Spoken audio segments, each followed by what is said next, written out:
Yun din yung pag-analyze ko dito eh. Yung investigasyon po sa dating Pangulong Duterte ng ICC, eh simula pa din ho ng pagka-mayor niya eh. Hindi lang naman po ito nung simula nung pag-upo ng dating Pangulo bilang presidente, di ba? Mock Journal. O ano ang mapapala ng US dyan sa himutok ni Bato? Wala. Ngayon, nagsimula ho ito mga kababayan nung mayor pa si dating Pangulong Duterte. No? Alam na din nila to.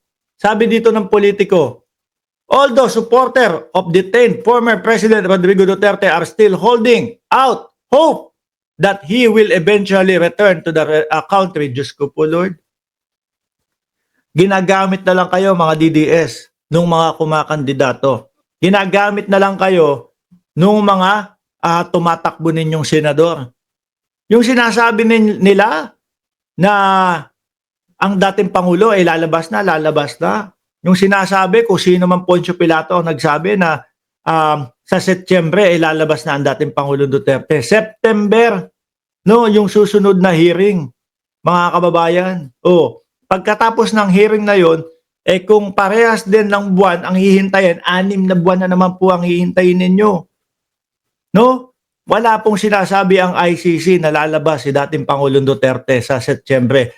Ang sinabi po, September ang susunod na hearing. Biruin nyo, 6 na buwan ang pagitan. Kawawa. Kayo kasi ang dali nyong maniwala eh. Lalabasan na daw, sabi ni Transpo. Ewan kung lalabasan pa yun. Kaya sabi nung si Katotnak, sabi nung Katotnak, wala po kaming Totnak kasi po si dating Pangulong Duterte, wala din Totnak. Wala po kaming Katotnak ni Katribo. Sabi dito, Chief Presidential Legal Counsel Juan Ponce Enrile was skeptical about such as possibility. Correct naman po. Miski tayo mga kababayan, paulit-ulit nating sinasabi, walang lalabas na Rodrigo Duterte hanggat hindi tapos yung kaso. Hanggat hindi sinasabi, Rodrigo Duterte acquitted, walang lalabas na ganon. And then, ano ho yan mga kababayan?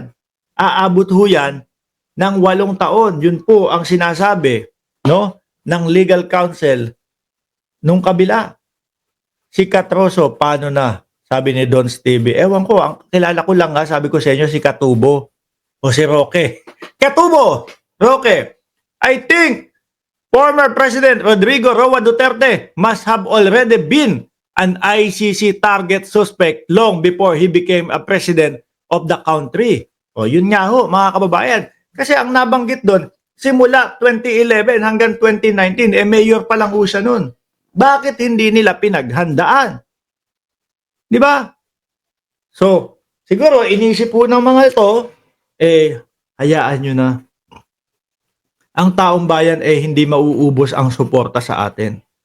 Ang taong bayan, siguro iniisip nila, ang mamamayang Pilipino, utu-utu yung mga yan. Kaya hindi tayo bibitawan yung mga yan. Laging maniniwala sa atin yan. Kaso po, nasukol, naubos ang tiwala ng mamamayang Pilipino. Ikaw ba naman, magsisigaw ka na adik ang presidente doon sa iyong mautog? Tapos wala kang maipapakita ebidensya? Talagang mauubusan ng supporter kayo niyan. Ang Pilipino ho ngayon, kailangan is lagi kang may resibo, lagi kang may ebidensya. Hindi po mangmang ang Pilipino ngayon. Di ba? Kaya umabot sa punto na wala nang sumuporta sa inyo yung basketball court na lagi nyong mga nirerentahan para sa inyong mga mautog-mautog, kalahati na lang hindi nyo pa mapuno. Di ba nagtatanong si Janel Van der Herst dyan, ano ba yung Totnak? Ay, censored pala. Hindi nila, tingin ko, yun yung nila, dahilan kung ba't hindi pinaghandaan. Dahil mga kababayan, iniisip nila, habang buhay kaming nasa puder, no? Habang buhay kaming paniniwalaan ng mamamayang Pilipino. Kahit magsumigaw ako dito, adik ang presidente, ang Pilipino ay maniniwala lang sa amin. Kaso hindi po. Pagkasigaw nyo nun, dapat meron kayo agad ebidensya. Meron kayong isasalampak na, eto yung ebidensya namin, ganito, ganyan, na totoo. Hindi yung kapag ka may butas ng puncher, authentic na daw ho, sabi ni Bato de la Rosa. Hindi ho yung mga ganon-ganon. Kaya tingnan mo, nasabihan siya ni alias Picoy. Ang totoo ho, hindi ko akalain na kapag ka pala gumawa ka nung mga gawa-gawang kwento, makakaabot ka sa Senado. Napikon si Bato de la Rosa. Kinontempt. Di ba? Oh.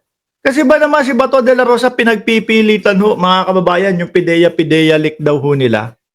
Mga bossing. Isa pa yun. Di ba? Nawala ng gana sa kanila ang taong bayan. Mga hilaw ho yung mga linalabas nila Yun ang hindi talaga nila pinaghandaang maigi at hindi nila ginastosan kung gumagastos sila do sa mga video na nag-e-edit. My wonder is why his lawyers seemed not to have considered that contingency and prepared the legal defense for him. It is something to ponder about. Dahil nga po, yan yung tingin ko. Nagkumpiyansa sila na habang buhay sila ay nasa poder ho. Now, his rabid supporters and strongly committed and loyal admirers are clawing for support of extricate him from his legal predicament. Di ho ba mga kababayan? Paalaasa yung mga DDS na merong lalabas na Rodrigo Duterte. Saan nyo pinagkukuha yun? Dahil ba doon sa madami kayong mga nagsisisigaw? Diyan sa labas ng ICC, hindi kasama yun. Dahil ba sumulat si Greco Bellica kay Trump, kay Putin, at kay Netanyahu? Call a friend. Sumulat na kay Trump, sumulat na kay Putin, sumulat na kay Netanyahu, si Greco Bellica para palayain o para isumbong ang ginagawa kay dating Pangulo Duterte. Walang call a friend sa ICC. Ika nga, ebidensya, nakabase po lahat sa ebidensya, doon sa mga taong witness, doon sa mga taong magdedepensa kay dating Pangulong Duterte, ibabase din po yan doon sa mga kapamilya ng biktima, lahat po dyan. Pero yung audience impact, yung pagpunta-punta ninyo, kung saan-saan, magtitipon, magpipiknik, magleletsyon sa labas ng magleletsyon sa labas ng ICC. Kahit araw-araw po kayong makita niyan, kahit umabot po kayo ng milyon sa labas ng ICC, paalisin lang po kayo. No? At hindi nyo mapapauwi ang dating Pangulong Duterte. Walang ganun sa ICC. Nakabase po yan lahat sa investigasyon, ebidensya. At wala na pong iba. At doon sa mga magpapatunay, doon sa mga witness at sa depensa, kung gaano kagaling ang depensa ng dating Pangulong Duterte. Pero kung magpo-focus sila doon sa pasigaw-sigaw sa mga tao na mag-rally, Diyos ko po, mauubusan kayo ng oras. No? Aabot nga sa 8 taon, mga kababayan, na ang dating Pangulong Duterte ay nakapiit, hindi pa nabibigyan ng kung ano yung magiging desisyon sa kanya. Asikasuhin ninyo yung mapabilis ang kanyang hearing. Yun lang yon.